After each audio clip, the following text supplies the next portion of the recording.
नमस्कार साथियों, मैं हूं जितेंद्र कुमार और आप देख रहे हैं आपका अपना YouTube channel India with Dubai plumber.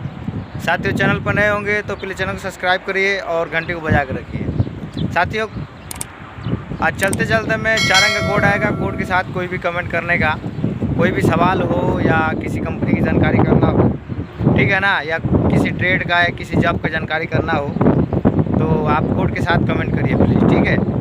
आज साथियों, मेरे हाथ में ये मेरा पासपोर्ट है जो आज मुझे मिला है। 2 साल बाद मिला है। मैं दूसरा वीज़ा लगाने वाला हूँ, ठीक है ना। तो ये देख सकते हैं मेरा पासपोर्ट है, ये मैं ही हूँ नमूना, ठीक है ना।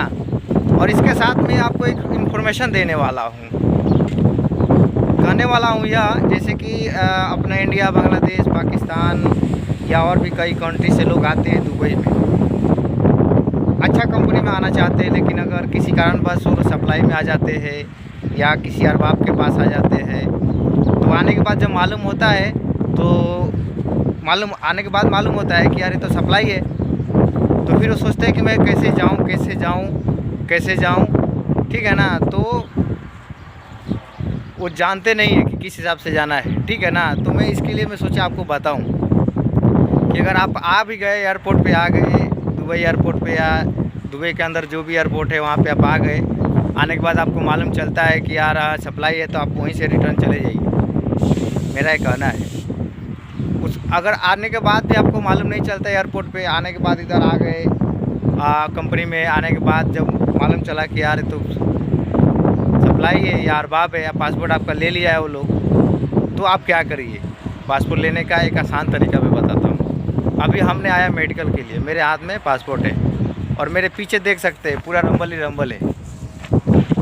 पासपोर्ट हाथ में मिलेगा, गाड़ी पकड़ना जाने का, सही है। फिंगर के बेरा भी आपको पासपोर्ट हाथ में मिलता है, मेडिकल के बेरा भी आपको पासपोर्ट हाथ में मिलता है, ठीक है ना। कभी भी कराइए, आते वक्त कराइए या दूसरा वीज़ा कराइए या कितना भी वीज़ा कराइए, ठीक है ना।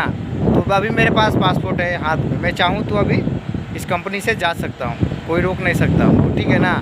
तो ऐसे आप अपना कंपनी से छुटकारा पा सकते हैं। नहीं तो सप्लाई वाला जल्दी छोड़ता नहीं है, अरबाब लोग जल्दी पासपोर्ट नहीं देते, यही कीमती चीज़ है। दुबई में ये रहेगा ना, वो लाजिम वीज़ा कैंसिल करेगा, कंपनी हो या अरबाब हो। अगर ये पासपोर्ट नहीं रहे ना, वो लोग कैंसिल नहीं करेगा। ये पासपोर्ट आपके हाथ में है ना, लाजिम कैंसिल करना पड़ेगा, नहीं जाएगा काम करने। तो ये पासपोर्ट है, 2 बार आपको चांस मिलता है इस कंपनी से छुटकारा पाने के लिए। वाला ये मेडिकल के लिए और दूसरा फिंगर के लिए, दोनों बार आपको पासपोर्ट हाथ में दिए जाते हैं, ठीक है ना। तो अगर आपका कंपनी अच्छा नहीं हो, आपका कंपनी नहीं छोड़ रहा है, तो मेडिकल के बेरा भी आप जा सकते हैं और फिंगर के बेरा भी आप छुटकारा पा सकते हैं, ठीक है ना। मेरा बताने का ये मतलब है कि बहुत से लोगों को परेशानी ज़्यादा होता है। हमको तो भाई कोई परेशानी नहीं है, तो हम तो जाएगा नहीं, हमको अच्छा लगा इसलिए मैं अपना दूसरा बार वीज़ा लगा रहा है, ठीक है ना। लेकिन जिन भाइयों को तकलीफ़ है कि नहीं मुझे सप्लाई में नहीं रहना है या अरबाब के पास नहीं रहना है, अरबाब मेरे को नहीं छोड़ता है, तो आप उसको बोलिए मुझे वीज़ा लगाना है और उसके बाद पासपोर्ट आपको हाथ में देगा, आप रफू चक्कर हो जाइए, ठीक है। तो ये बताना था। तो अभी मेरा मेडिकल हो गया है, अब फिंगर के बेरा जब लाएगा, जब देखा जाएगा। ये देख लीजिए मेरा पहला वीज़ा लगा था, ठीक है। हाँ, तो ये बताना था, सोचने की ज़रूरत नहीं है, टेंशन लेने की ज़रूरत नहीं है। अब जाएंगे आसानी से, आसान तरीक़ा से अरबाब के पास या ऑफिस में जाएंगे कंपनी का, बोलेंगे मुझे पासपोर्ट दे दो, तो वो लोग देता नहीं है, ठीक है ना। क्योंकि उसको आपसे फ़ायदा है ना, अब उसको आपको फ़ायदा है तो आपको कैसे छोड़ेगा। आप ही सोचिए, अगर किसी से आपको फ़ायदा होएगा तो आप उसको अपने पास से नहीं छोड़ेंगे। ये तो एकदम छोटी सी बात है। इसलिए भागने का 2 तरीका है, एक तो मेडिकल में और दूसरा फिंगर में, और कुछ हो जाएगी। और नहीं तो एयरपोर्ट पे आइए, वहीं से चले जाइए वापस, ठीक है। तो ये बताना था। वीडियो अच्छा लगे तो लाइक करिए और चैनल को सब्सक्राइब कीजिए, ठीक है। फिर मिलेंगे, तब तक के लिए जय हिंद।